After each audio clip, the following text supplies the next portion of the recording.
April 20th, I was sent by the commanding officer to do a recce on Nelson Island. We had a boat called Seahawk, right? We had four launches that the Coast Guard started with, were taken from the Marine Police. That's Seahawk, Sea Sprite, Sea Scout, and Sea Beam. Seahawk had 3 engines. And it was said you could put the engine astern, walk out from the wheelhouse, walk around the deck, and go back in before the boat started to go out. I mean, we literally did that. We put the engine astern, came out, make sure the line's off, and so on, and walk around. And then she would start chug, chug, chug, chug, chug. So I went to Nelson Island and did a recce, did some soundings, did a sketch of the landing. I had no clue what this was for. We got back, the CO at the time, Bloom, said you'll have an officers meeting the next morning. That time I lived in Tetron in the Bachelor Officers' Quarters, and the other Coast Guard officer down there was Curtis Roach. So, in the evening, Curtis and I went down to the mess, had a swim, relaxed a little bit. Of course, things were happening in the country, you could tell things were not too good down in Tetron, because we went there for lunch, we were there with all the officers, and we saw what was happening down there. But Curtis and I were really focusing on going to sea. And we slept. Neither of us locked our doors when we went to bed. And about 3 o'clock in the morning, somebody shaking me. Wake up. We still had a lot of Royal Navy senior rates in Trinidad, and there was a chief called Aitken waking me up. Said, Mr. Franklin, the water in so was late. Wake up, Curtis Roach. We put on our blues. I didn't got a clue what was happening. We decided we were going in one car. I went over to Stowers Bay and police for so. The classroom lights on, people up in the classroom. I went up to the classroom to see what was going on. I saw an old schoolmate of mine from St. Mary's College, a fellow called Ian Smart. I said, Smarty, you have me? So I said, boy, I'll see how to go and work. The next time I saw Smarty was my detainee on Nelson Island. So anyhow, we had a very brief, there was a meeting, and the CO detailed me, take a crew, go to Nelson Island at that early hour of the morning, and let's take charge of the island. And say you were here, you will get instructions. Well, hell broke loose, and I'm sure when David spoke, he might have told you about April 21st, 1970 down in Tetron. I was on Nelson Island. The Lord was planting bombs below something, I heard. But things were happening in Tetron and so on. And later the morning, Coast Guard boats brought detained fellas that we had in classroom.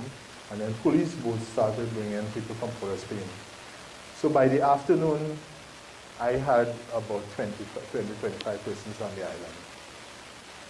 I had just my ship's crew, which was, I think, about 6 guys. I don't know if you know the buildings on Nelson Island, but the most southerly one had no doors. It was just a long building. And it's the only place we could put them. So put them in there, put fellas, guard this side, guard that side. No windows, no doors. And the worst part was when night came. Because every boat passed, them fellas, all sorts of noises. By which time, I think that time Gaylord had arrived with men and came to take charge of the island. But I was there, I walked that island all night because we expected at any moment there would have been some kind of rescue attempt. And sometime during the night, we heard this outboard. Had to be a small thing like a 15 horsepower engine or something like that.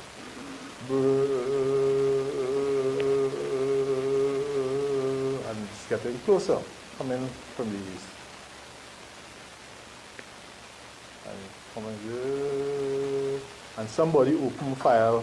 We had Brens. You know, somebody opened fire with a Bren. You hear, burn, take off in the next direction. Yes. So, 1970 was a trying time. Was an experience I never thought I would have had in the Coast. I didn't expect this to be part of Coast Guard.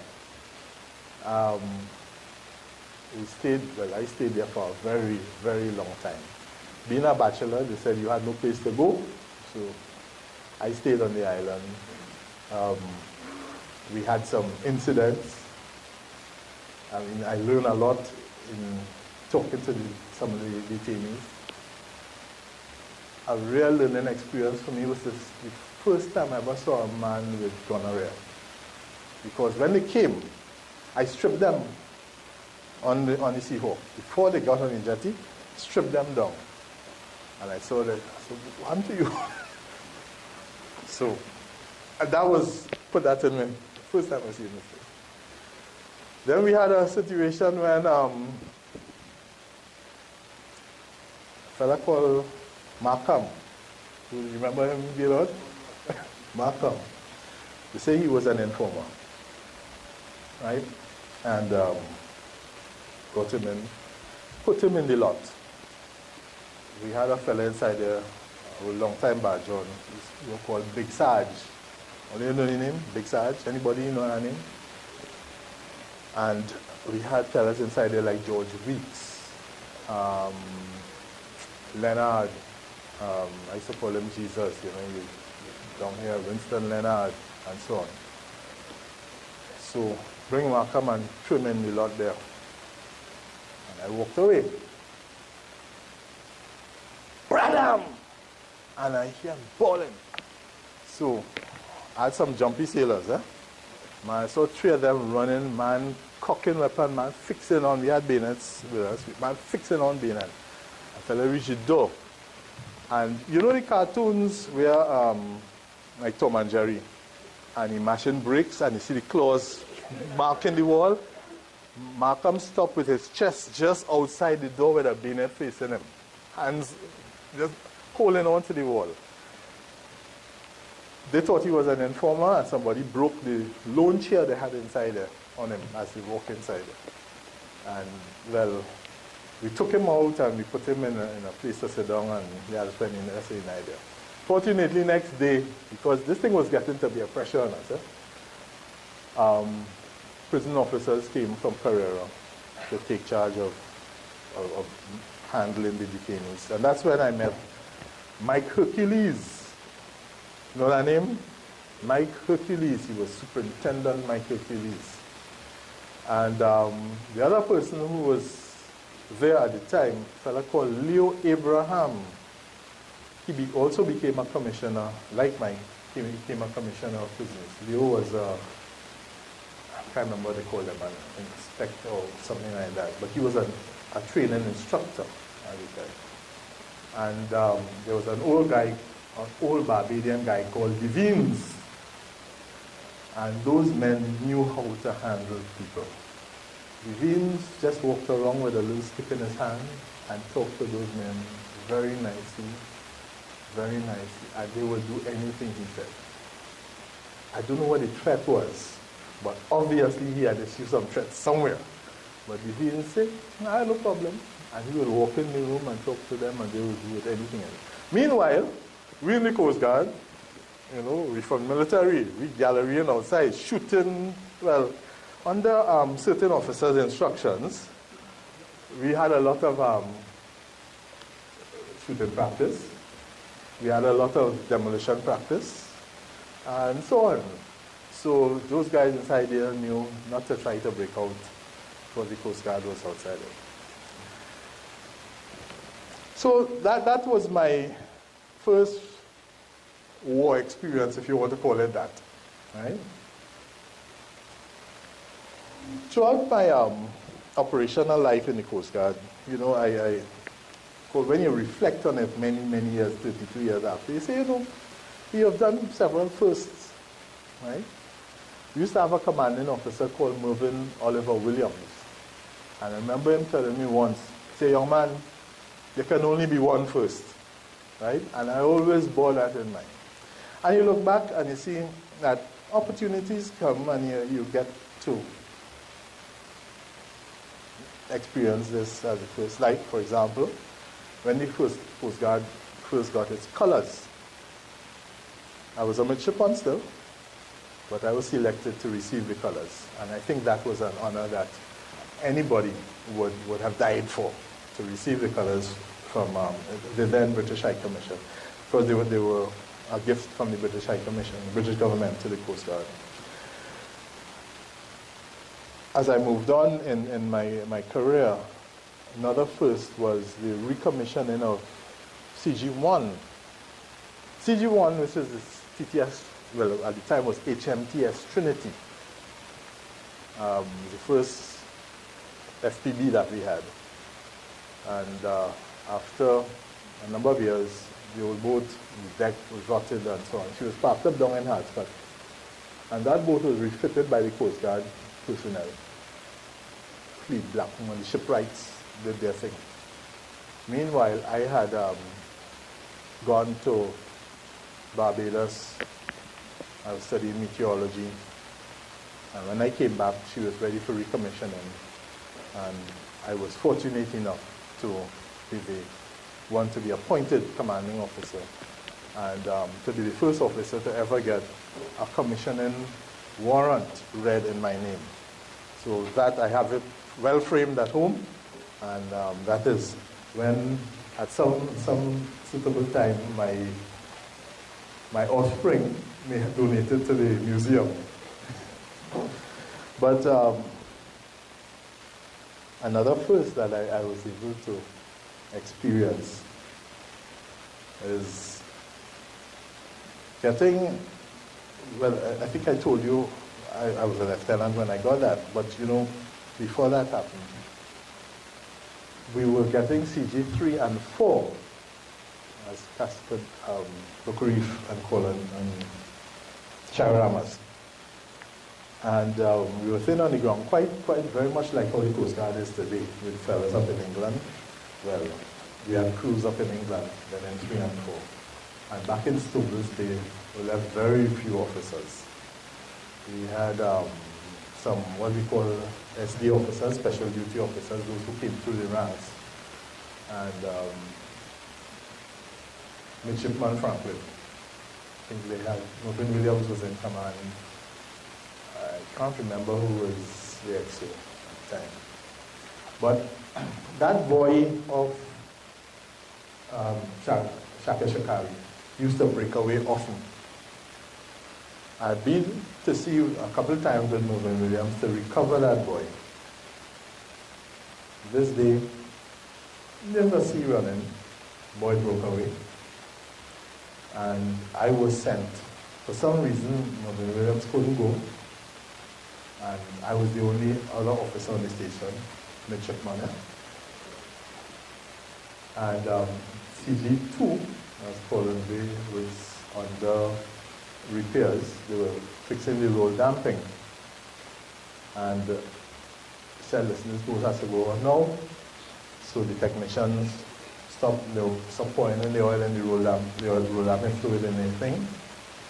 Took it up, coiled the hose down on the deck. Of course, roll damping fluid will spill. But nobody told them that. And I had 2 chiefs with me, and we went out to find this boy. Well, having done it a few times in Williams, I understood where the current would take it and so on. And I went and I located this boy about 3 miles north of the Grand Hotel. But the sea was rough. It was bad. I had some daring sailors on board. One of them is an artist called Bascombe. I don't know if you know him. Bascombe offered to jump over the side to get a rope onto this boy. I mean, we're talking about this boy heaving and you're seeing all the barnacles up and down and all sorts of things. But I was determined to get the boy. He tried throwing grapple to catch it and bouncing off and so on. Bascom jumped over the side to try to swim to this thing, and I said, no, come back here. So we pull him back on board. Just as we are paying attention to holding him back, somebody threw the grapple and hooked the boy and pull it right alongside. So the ship now, we recovering a man out of the water, and the wind blowing. So she gone off on the lee, and she started to roll, and the boy rolling on the other side. Bang, bang, bang, bang. And I tried to engage the engine to straighten it out. And rope in the prop, polypropylene rope, melt, fused. So I had to cut it, let it go, and limp back to Tobago's Bay on one engine. Sent a signal, damage, etc., etc. Well, she was pretty badly damaged. Not only the cuts on it, the gashes on the side of the boat. I can't remember whether Gaylord was the diving officer at the time when went down there. But you were, right? The rope was properly fused around the shaft and the prop and the strut, pulled the strut down and also right. Cost the government a few $1,000s, well, in the tens of thousands. We had a docket. Well, I wrote my report. I didn't get fired. It was a learning experience. But I tell you, that thing taught me some valuable lessons. I mean, I knew everything, most things about how to put a ship, what to do with it. So after that, it was a valuable and costly experience. The commanding officer at the time gave me some thought. I really thought the hammer was going to fall on me, but nothing happened. Right? I got a lesson. We took the other ship and went out and recovered the boy, by which time the sea had calmed down considerably. So that was the first midshipman to ever take a Coast Guard fast patrol boat out to sea. And I think that went down in the history and an expensive history of that. Then, after having come back from Barbados, they then instituted in the Coast Guard something called local command, limited command, and full command.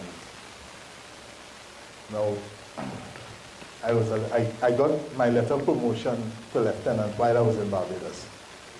Now, how did I get that? I mean, that was a surprise to me, but I got it. We had the system of promotion, or examinations. We had an exam for lieutenant, an exam for lieutenant commander. Not quite a SAT exam for lieutenant commander. Captain Bloom, having been a merchant navy man, he insisted that you want to be a senior officer or senior captain on board a ship. You had to do the Mate Home Trade course, which was a correspondence course. So Curtis Roach and I were bachelors. We had nothing else to do but go to sea, come back, eat, sleep, take a rest, lie a little bit. So we sat down and we did the course. Now that was the qualification for lieutenant to lieutenant commander, but I was a sub-lieutenant at that time. I knocked it off in a few months. I went and told Bloom I did it. I said, well, this is a higher course, so you want to do that? I said, yes, so sign me up, they paid for it. And Curtis and I knocked it off. We had nothing else to do.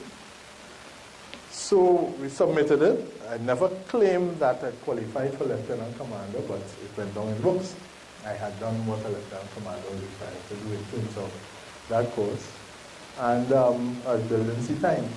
So there I was in Barbados, got this letter promoting me to lieutenant and so on. So I returned to Trinidad a couple of months later. And a few days after I reported for duty, we had a vessel that went adrift from Tobago, ended up in Margarita. And I was told, go get it. I said, go and get it. I said, yeah. And I got a letter for upon giving me full command. So I had full foreign going command And off I went with Shagaramas, got down to Margarita, anchored in Polamar, picked up the boat and brought it back. And that was my first full seagoing experience. And that's something I will never, never forget. So, as I said, these kind of fortunate things kept happening. In 1979, the Coast Guard, 1978, the government of Trinidad and Tobago decided they were buying 2 vessels, and through various forms of negotiation, they were buying the boats in Sweden.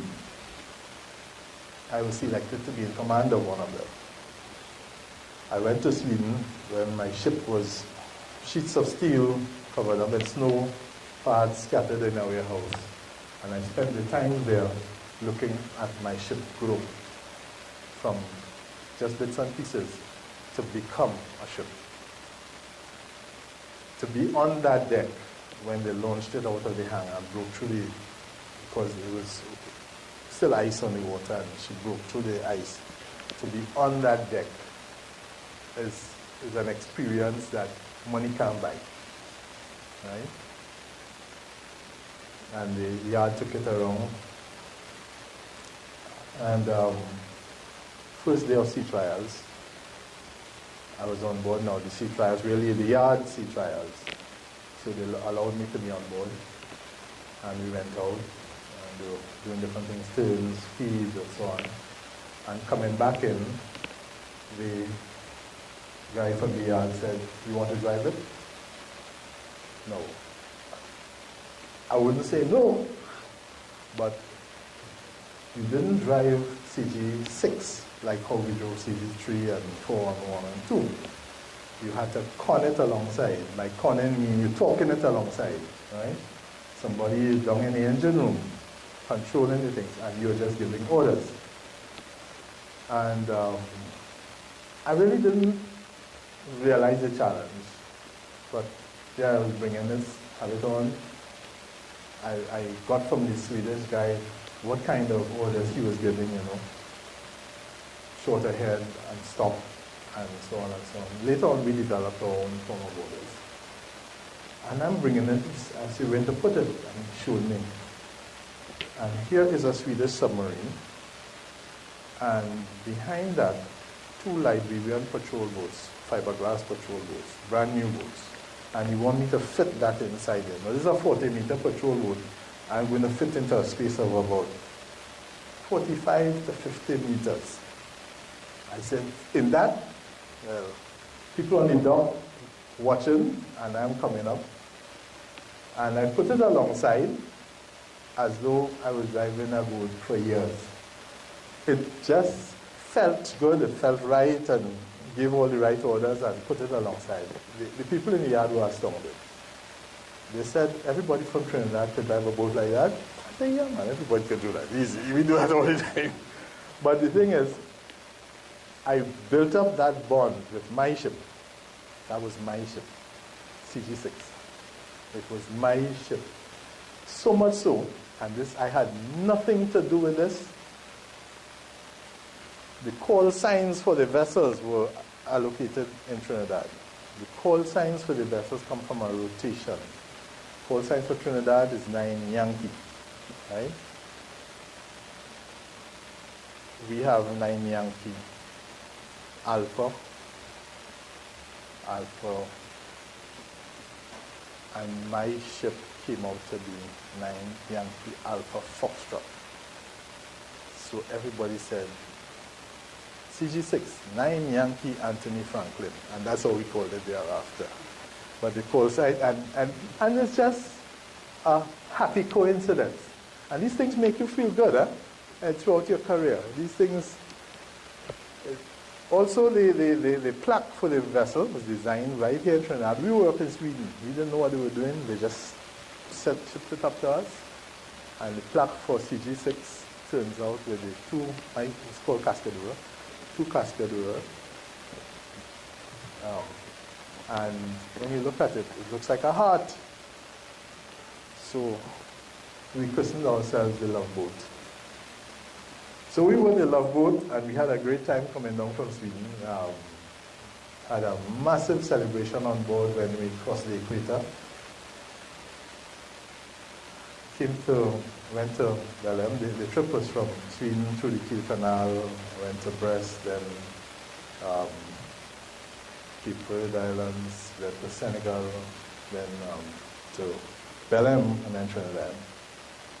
So we were in Belém the night the Pope was there, and we were leaving a couple days later. But they wanted the berth, right? It was a naval dockyard. And we left to anchor near the mouth of the river.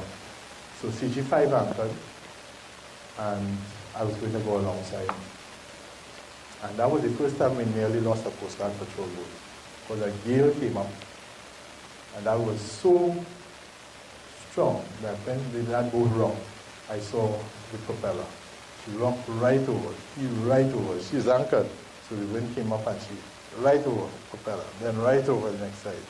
And I was prepared to come alongside. Curtis Roach was in command, and he was the squadron commander. He said, let's go home. Up anchor, and we left. And came straight up. Came to Shakari and anchored.